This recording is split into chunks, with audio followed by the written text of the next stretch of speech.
Hi, it's Mick from Custom Cruises. Beautiful tank here. This is my FXR I got off the web. Beautiful bike.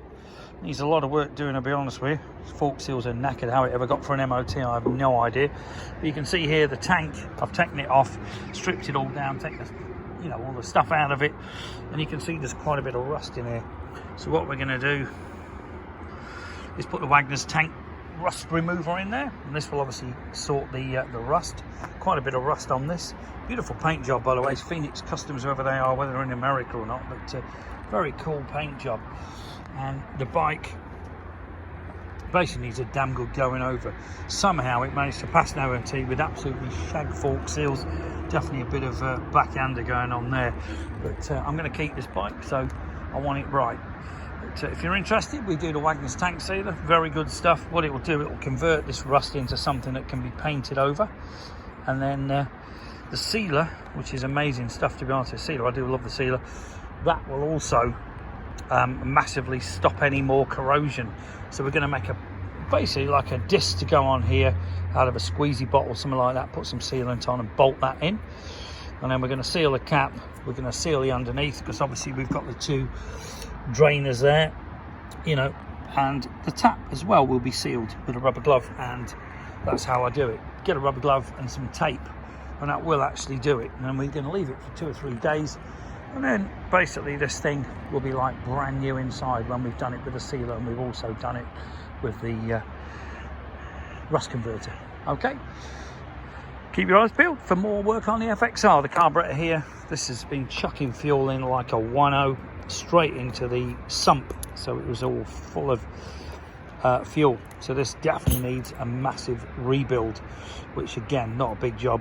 FXR carb CV is pretty simple. It might even fit in Mikuni, but the CVs, when they're set up right, are actually a pretty good carburetor. So it's basically dumped about a gallon of fuel. Here's my other FXR, but you can see the fuel all over the floor. Didn't expect that at all. So what we've done, all the wiring's a real mess as well. That's all got to be done as well. Take the tank off, and you can see this is real codge up.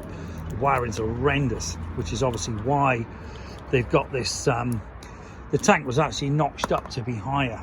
You can see the carburetor's off. We're going to replace this. Give this a bit of a tart up, perhaps fit a new starter on it, and cracking bike. I think this originally was an FXRT, judging by the seat, or possibly even FXRD.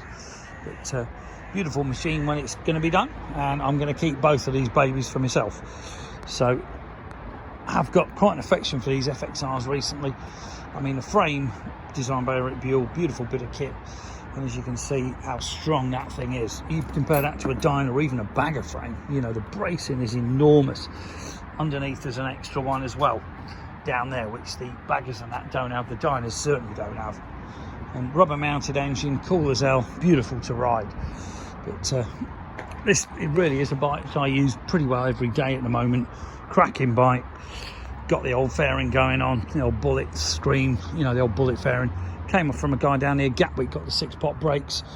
I've fitted the police floorboards, as you can see. Beautiful bit of kit.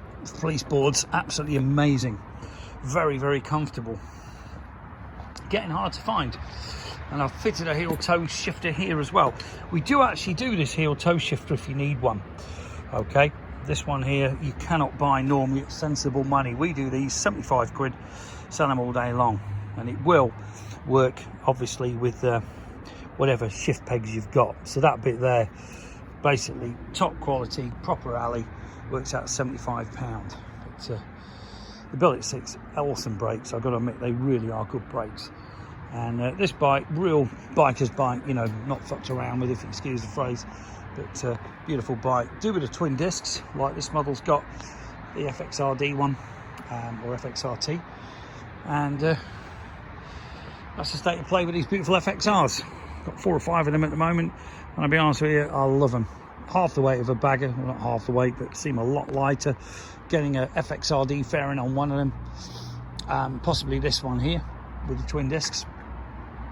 It's got the rear seat anyway, so this bike will be really tweaked up. Possibly stick a big S&S in it, not too sure. Some bigger forks, you know, better fork system on it, because obviously I would say this is definitely an FXRT because it hasn't got original brackets. The speedos are sort of codged on, you know, so the good feeling that this actually is. We've just got to check the chassis number with it, you know, and check that exactly what model this bike was. But, beautiful bikes, FXRs. If you got one, damn good investment. If nothing else, cash the pension in. To be honest, they're worth sod all anyway. And these are definitely a better investment. You can actually ride rather than waiting for some idiot for your shares to go down or lose money. So get an FXR and chill. Thank you. Mike at Custom Cruises.